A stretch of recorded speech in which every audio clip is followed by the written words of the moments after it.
이거 방탄 유리막 코팅이야. 자네의 소중한 바이크엔 아무거나 뿌릴 수 없으니까 글라스킨 퀵세라미가 뭐.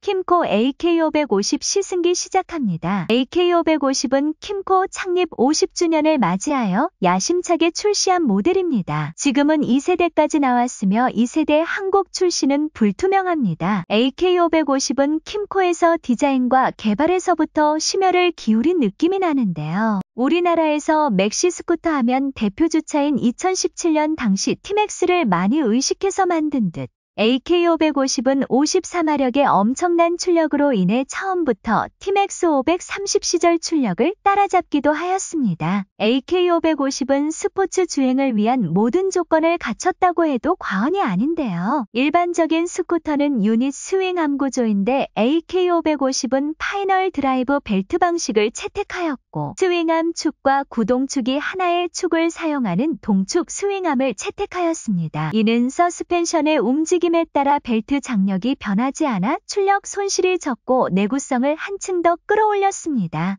야마하 테크맥스와 지금은 단종된 아프릴리아 SRV850 또한 이 방식을 채택하였습니다. AK550에 처음 앉았을 때는 티맥스를 타본 저로서는 무게가 묵직해 보일 줄 알았는데 다른 맥시 스쿠터들보다 차폭이 크게 넓어 보이지 않아 부담스럽지 않았습니다. 운전석에서 바라보았을 때는 쿼터급 스쿠터에 앉았을 때와 비슷한 느낌이었습니다. 가볍게 스로틀을 감고 출발했을 때 온몸에 전해져 오는 진동은 거의 느껴지지 않았으며 링크식 서스펜션의 편안함이 프리미엄 맥시 스쿠터의 자질을 모두 갖추고 있었습니다. AK550의 실제 킴고가 밝힌 최고속은 161.7인데 실제 속도는 이보다 더 높다고 합니다. 0에서 100까지 힘들지 않게 쭉 치고 나가는 가속감이 오버해서 토크가 센 편은 아니지만 정확한 수치대로 일말의 망설임 없이 올라가니 오히려 신뢰가 갑니다. 실제 주행에서 60에서 120 구간을 가장 많이 쓰일 텐데 그 지점에 집중한 것으로 보입니다. 오히려 핸들바의 높이는 매우 낮아서 오히려 레플리카를 타는 것처럼 숙여지는 자세가 나왔습니다. 조금 더 높일 수 있었다면 어땠을까 하는 아쉬움이 많이 남았습니다.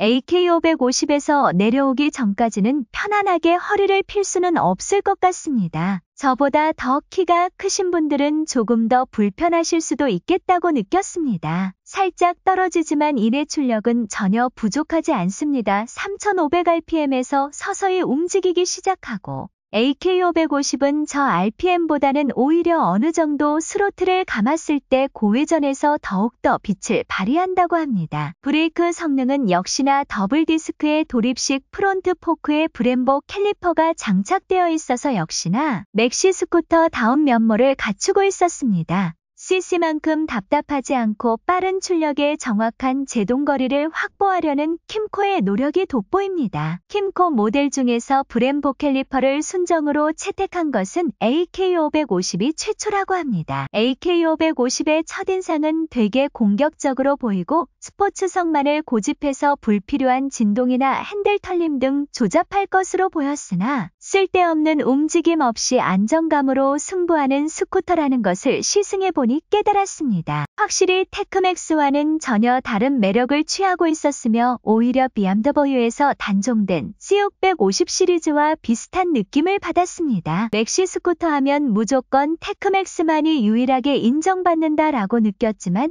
코550을 주행하는 내내 긴장감 있게 타고 싶다기보다는 한적한 도로에서 부족하지 않은 출력으로 크루징을 즐기고 싶은 기분이 들었습니다. 오히려 스포츠성을 가미한 투어링에 가깝다고 볼 수 있었습니다. 완벽한 밸런스를 완성시켰다고 하는데 타는 내내 고속에서의 안정감과 잘 보이는 순정 백미러는 처음 타는데도 전혀 이질감이 느껴지지 않았으며 오히려 자신감이 붙었습니다. 우리나라에서는 유럽보다 저렴한 가격으로 채택되었다고 합니다. 경쟁력 있는 가격으로 승부를 보겠다는 킴코의 전략이었을 텐데 2세대가 아직 국내에 출시하지 않은 것이 개인적으로 너무 아쉽습니다. 경제적인 가격의 완성도가 생각보다 뛰어난 훌륭한 맥시 스쿠터를 찾으시는 분들에게는 추천드리고 싶습니다.